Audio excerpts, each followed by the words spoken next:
সমাজের উঁচু নিচু স্তরের মানুষের ভেদ এখনো বর্তমান। ভেদাভেদ করোনা এই ভাবনাকে রেখেই শ্যামাপল্লী শ্যামা সংঘ এবছরের পুজো মণ্ডপ তুলে ধরেছে তাদের এবছরের থিম ভেদ। তাদের এই অভিনবত্ব ভাবনায় ওঙ্কারের পক্ষ থেকে ওঙ্কারশ্রী অর্জন করে নিল শ্যামাপল্লী শ্যামা সংঘ।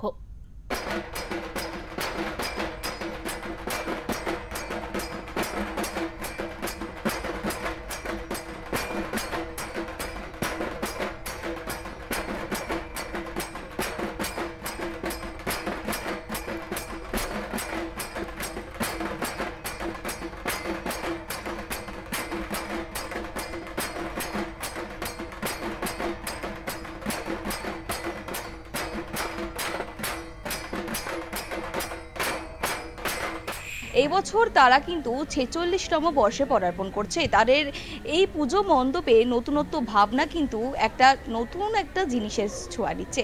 আপনাদের থিম হচ্ছে ভোগ, তো এই কনসেপ্টটা রাখার কারণটা আমাদের হচ্ছে ভেদরা হচ্ছে যে মহাভারতের আমল থেকে যে ভেদাভেদ ছিল এখনও সারা ভারতবর্ষে জুড়ে সেই ভেদাভেদ চলছে। আমরা চাই না যে ভেদাভেদ থাকুক, আমরা সবাই একসাথে থাকব। আমাদের গুরুদেবরা রবীন্দ্রনাথ ঠাকুর বলেছে মানুষই সব থেকে বড় এবং মানুষের উপর আর কেউ নেই। এটাই আমাদের মূল কনসেপ্ট। এছাড়া আরও যেটা আছে সেটা আমাদের যারা থিম মেকার ওরা আরও ভালো করে বিশ্লেষণ করে দিয়েছেন। হ্যাঁ, আমরা শ্যামাপল্লী পুজো কমিটির কর্মকর্তা হিসাবে আমরা এইটুক বলছি। আর যদি কিছু বলার থাকে আমাদের যে তৈরি করছেন যারা তারা বলবে। আমি এই পুজো কমিটির আরও কিছু জনের সাথে কথা বলার চেষ্টা করব যে আপনাদের যে একটা ইউনিক থিম সেটা হচ্ছে ভেদ। তো সেক্ষেত্রে দাঁড়িয়ে থেকে সমাজের সকল যে উঁচু নিচু মানুষের সমাজে বিভিন্ন স্তর রয়েছে সেটাই এই পুজো মণ্ডপে কি তুলে ধরা হচ্ছে? হ্যাঁ, মানে মহাভারতের স্বপন জেঠু বললেন যে মহাভারতের সময়কাল থেকে যে ভেদাভেদ আমরা একটা দীর্ঘ প্রক্রিয়ার মাধ্যমে, আপনারা সবাই জানেন যারা দর্শক আসেন, যে একটা কাজ ডেভেলপ করতে গেলে একটা সুদীর্ঘ সময়কাল জুড়ে প্রথমে আমাদেরকে মানে চর্চাটা করতে হয় যে আমরা কি করব, তার পরবর্তীকালে সেটা তৈরি করতে হয়। ফলে আমরা সেইটার ভাবতে গিয়ে আমরা দেখতে পাই যে এই রকম একটা যদি মেসেজ আমরা আমাদের কাজের মধ্য দিয়ে দুর্গাপুজোর মতো প্ল্যাটফর্ম থেকে দিতে পারি তাহলে সেটা হয়তো মানুষের মনে নিবিড়ভাবে দাগ কাটতে পারবে। ফলে সেই জায়গা থেকে, সেই ভাবনা থেকেই আমাদের শ্যামাপল্লী শ্যামা সংঘের আমরা থিঙ্কার্স আমরা বলি এবং ওনারাও রাজি হন এবং সেই জায়গা থেকেই তৈরি হয় ভেদ, বিভেদ সহ লক্ষ্যভেদ।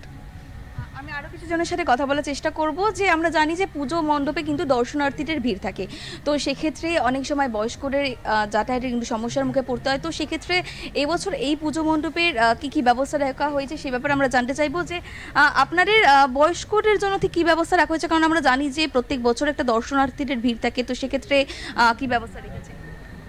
প্রথম কথা, দর্শকদের তো আসলে বহু বয়সেরই দর্শকরা আসেন এবং বয়স্ক মানুষদের সত্যি অসুবিধা হয়, যে কারণে আমরা এই পুজো মণ্ডপে কোনো সিঁড়ি রাখিনি, আমরা স্টোপিং রেখেছি যেখানে তারা উঠতে পারেন। এবং তাছাড়াও যদি খুব সমস্যা হয় আমাদের এখানে হুইল চেয়ার আছে, সেই হুইল চেয়ারের মাধ্যমে আমরা ক্লাবের সামনে থেকে কাউকে আমরা নিয়ে আসতে পারি এবং আমাদের সবসময় ভলেন্টিয়াররা গেট পর্যন্ত থাকে। সেখানে যদি কোনো রকম সমস্যা থাকে লাইন পড়লেও তাকে আগে করিয়ে দেওয়ার একটা বিষয় আমরা রাখি এবং ক্লাবের ভেতরেই রেস্টরুম আছে, যদি কোনো সমস্যা হয় ফার্স্ট এড আছে। এইগুলোকে কেন্দ্র করে আমরা চেষ্টা করি যে যাতে কোনো মানুষেরই কোনো সমস্যা না হয়। আপনারা যেটা দেখছেন যে এবছরে তাদের পুজো মণ্ডপের থিম ভেদ, অর্থাৎ সমাজের যেসব উঁচু থেকে শুরু করে নিচু পর্যায়ে অর্থাৎ নিচু স্তরে যেসব মানুষেরা রয়েছেন তাদের সেই উঁচু নিচু যে ভেদাভেদ সেটা কিন্তু দূর করাই হচ্ছে তাদের এবছরের পুজো মণ্ডপের থিম। এবং এক্ষেত্রে কিন্তু বলা যেতে পারে যে তাদের এই নতুনত্ব ভাবনা, নতুনত্ব থিমে নিশ্চয়ই একটা কলকাতার সেরা বা সে জায়গায় তো একটা পেতেই পারে। তো সেক্ষেত্রে তাদের এই বছর তারা কোন পুরস্কার জিততে চলেছে? অবশ্যই এবছর তারা ওঙ্কারের তরফ থেকে ওঙ্কারশ্রীর কলকাতার সেরা পুরস্কার তারা অর্জন করছে। আমি আমার ওঙ্কারের সদস্যদের বলবো সেই পুরস্কার তাদের হাতে তুলে দেওয়ার জন্য।